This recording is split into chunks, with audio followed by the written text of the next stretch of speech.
പിതാവിന്റെയും പുത്രന്റെയും പരിശുദ്ധാത്മാവിന്റെയും നാമത്തിൽ ആമേൻ. ഈശോയിൽ സ്നേഹം നിറഞ്ഞവരെ, എല്ലാവർക്കും ഈ വചന വിചിന്തനത്തിലേക്ക് സ്വാഗതം.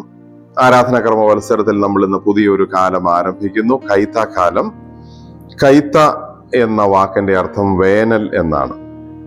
വിളവെടുപ്പിന്റെ ഫലശേഖരണത്തിന്റെ കാലഘട്ടമാണത്.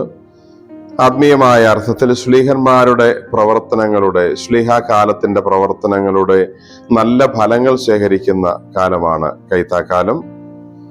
ഈ കാലം 12 ശ്ലീഹന്മാരെ, അപ്പസ്തോലന്മാരെ അനുസ്മരിച്ചുകൊണ്ടാണ് തിരുസഭ തുടങ്ങുന്നത്. സഭയുടെ വളർച്ചയുടെ കാലമായി പരിഗണിക്കപ്പെടുന്ന കാലമാണ് കൈത്താക്കാലം. ഇന്ന് പരിശുദ്ധ കുർബാനയിൽ നമ്മൾ വായിച്ച് ധ്യാനിക്കുന്നത് ഈശോ തന്റെ 12 അപ്പസ്തോലന്മാരെ അധികാരങ്ങളും ചുമതലകളും നിയോഗങ്ങളും ഒക്കെ നൽകി വിവിധ സ്ഥലങ്ങളിലേക്ക് പ്രസംഗിക്കാൻ അയക്കുന്നതിനെ കുറിച്ചാണ്.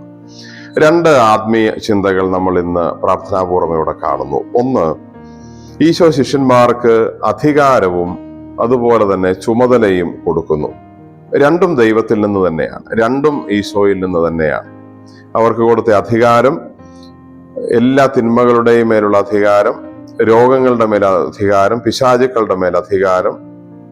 അതുപോലെ അവർക്ക് ചുമതലകളും കൊടുക്കുന്നു. നിങ്ങൾ ഇന്ന ഇന്ന പട്ടണങ്ങളിലേക്ക് പോയി സുവിശേഷം പ്രസംഗിക്കുവിൻ, അവിടെ എങ്ങനെ ജീവിക്കണം, എങ്ങനെയായിരിക്കണം നിങ്ങളുടെ ജീവിത ശൈലി എന്ന് ഈശോ കൃത്യമായി പറയുന്നു.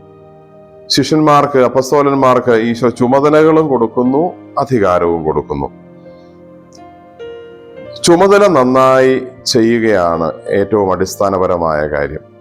അപ്പോഴാണ് നമുക്ക് കിട്ടിയിരിക്കുന്ന അധികാരങ്ങളും നല്ല രീതിയിൽ ഉപയോഗിക്കാനായി സാധിക്കുന്നത്. സഭയിലും സമൂഹത്തിലും നിന്ന് നമുക്ക് ലഭിക്കേണ്ട അവകാശങ്ങളെക്കുറിച്ചും അധികാരങ്ങളെക്കുറിച്ചും ഒക്കെ നമ്മൾ ഏറെ ബോധവാന്മാരാണ്.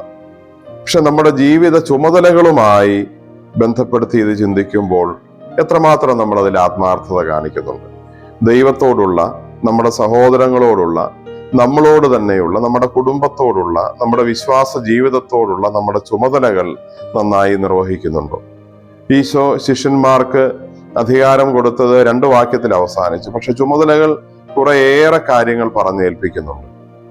നമ്മുടെ പ്രായോഗിക ജീവിതത്തിലേക്ക് വരുമ്പോൾ പലപ്പോഴും നമ്മൾ അവകാശങ്ങളെക്കുറിച്ച്, നമുക്ക് കിട്ടാനുള്ള അധികാരങ്ങളെക്കുറിച്ചും കൂടുതൽ വാചാലരാകുന്നു.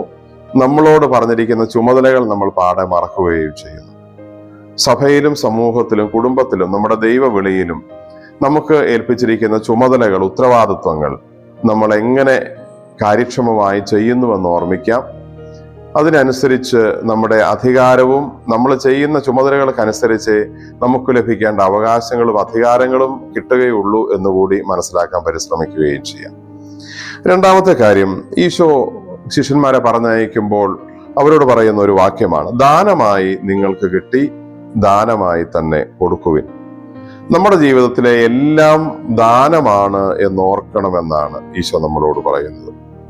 ഒരുപക്ഷെ നമ്മുടെ ജീവിതത്തിലെ അധ്വാനത്തെ, പരിശ്രമത്തെ ദൈവം അനുഗ്രഹിക്കുന്നു, അതിനെ ഫലമണിയിക്കുന്നു. എങ്കിലും നമുക്ക് നമ്മുടേതായ രീതിയിൽ അധ്വാനിക്കാനേ പറ്റുന്നുള്ളൂ. അതിനെ ഫലമണിയിക്കുന്നത്, അതിനെ വിളവുള്ളതാക്കി, ഗുണമുള്ളതാക്കി മാറ്റുന്നത് ദൈവമാണ്.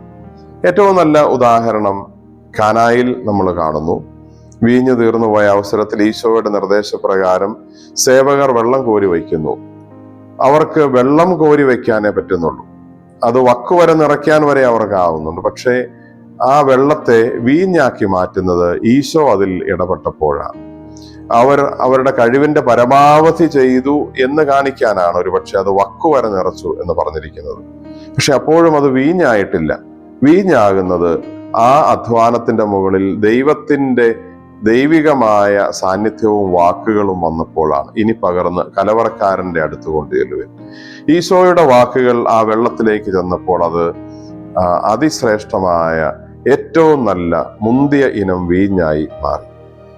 സ്നേഹമുള്ളവരെ, നമ്മൾ ചിലപ്പോൾ അഹങ്കരിക്കാറുണ്ട്. ചിലപ്പോൾ നമ്മൾ അഭിമാനത്തോടെ പറയാറുണ്ട്, ഞാൻ ഉണ്ടാക്കിയതാണ്, എൻ്റെ അധ്വാനമാണ്, എൻ്റെ പരിശ്രമമാണ്, ആരും ഒന്നിനും കൂടിയിട്ടില്ല. തെറ്റാണ്. നമുക്ക് വെള്ളം കോരി വയ്ക്കുന്നത് പോലെ അധ്വാനിക്കാനേ പറ്റുള്ളൂ. ദൈവം അതിനെ അനുഗ്രഹിച്ചില്ലെങ്കിൽ അത് പച്ചവെള്ളമായിട്ട് തന്നെ ഇരിക്കും. അതുകൊണ്ട് തന്നെ നമുക്കെല്ലാം ദാനമായി ദൈവത്തിൽ നിന്ന് കിട്ടിയതാണ്. ആ ഒരു ഓർമ്മയിൽ എളിമയോടെ, അഹങ്കാരമില്ലാത്ത മനസ്സോടെ ജീവിക്കാൻ സാധിക്കണമെന്ന് ഈശോ ഇന്ന് ഉദ്ബോധിപ്പിക്കുന്നു. നമുക്കെല്ലാം ദാനമാണ് എന്ന് ഓർമ്മിക്കുമ്പോഴാണ് നമുക്ക് കിട്ടിയിരിക്കുന്ന നന്മകൾ ഇല്ലാത്തവരുമായി പങ്കുവയ്ക്കാനുള്ള മനസ്സുകൂടി ഉണ്ടാവുന്നത്. അതിനു പകരം ഇതെല്ലാം എൻ്റെ അധ്വാനം കൊണ്ട് ഞാൻ ഉണ്ടാക്കിയതാണ്, ഇത് എനിക്ക് വേണ്ടി മാത്രമുള്ളതാണെന്നൊക്കെ ചിന്തിച്ചാൽ സുവിശേഷത്തിലെ ഭോഷനായ ധനികനെ പോലെ ദൈവം നമ്മളെയും വിളിക്കും ഭോഷ. ദൈവത്തിന്റെ അപ്രകാരമുള്ള വിളികൾ കേൾക്കാതിരിക്കാൻ, എല്ലാം ദൈവത്തിന്റെ ദാനമാണ്, ദൈവം തന്നതാണ് എന്ന ഓർമ്മയിൽ ജീവിച്ച് ദൈവത്തെ മഹത്വപ്പെടുത്താനും നമുക്കുള്ള നന്മകൾ സഹോദരങ്ങളുമായി പങ്കുവയ്ക്കുവാനും നമുക്ക് പരിശ്രമിക്കാം. അതിന് നമ്മളെ ഓർമ്മിപ്പിക്കുന്നതാണ് ഈശോ നമ്മളോട് പറയുന്ന കാര്യം: ദാനമായി നിങ്ങൾക്ക് കിട്ടി, ദാനമായി തന്നെ അവ മറ്റുള്ളവർക്കും കൊടുക്കുവിൻ. നമുക്ക് പ്രാർത്ഥിക്കാം. കർത്താവായ ഈശോ, ഈ അനുഗ്രഹീത പ്രഭാതത്തിൽ, കർത്താവിന്റെ ഈ ദിവസത്തിൽ ഞങ്ങൾ അങ്ങേ ആരാധിക്കുന്നു, സ്തുതിക്കുന്നു, നന്ദി പറയുന്നു. ഞങ്ങൾക്കുള്ളതെല്ലാം ദൈവത്തിൽ നിന്നാണെന്ന്, ദൈവം കരുണ കാണിച്ചതാണെന്ന ഓർമ്മ എപ്പോഴും മനസ്സിലുണ്ടാവാൻ അനുഗ്രഹിക്കണമേ.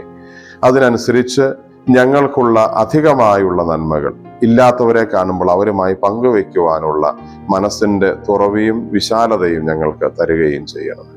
നമ്മുടെ കർത്താവ് ഈശോ മിശിഹായുടെ കൃപയും പിതാവായ ദൈവത്തിന്റെ സ്നേഹവും പരിശുദ്ധാത്മാവിന്റെ സഹവാസവും നാം എല്ലാവരോടും കൂടെ ഉണ്ടായിരിക്കട്ടെ, ഇപ്പോഴും എപ്പോഴും എന്നേക്കും. ആമേൻ. ഈശോ മിശിഹായ്ക്ക് സ്തുതിയായിരിക്കും.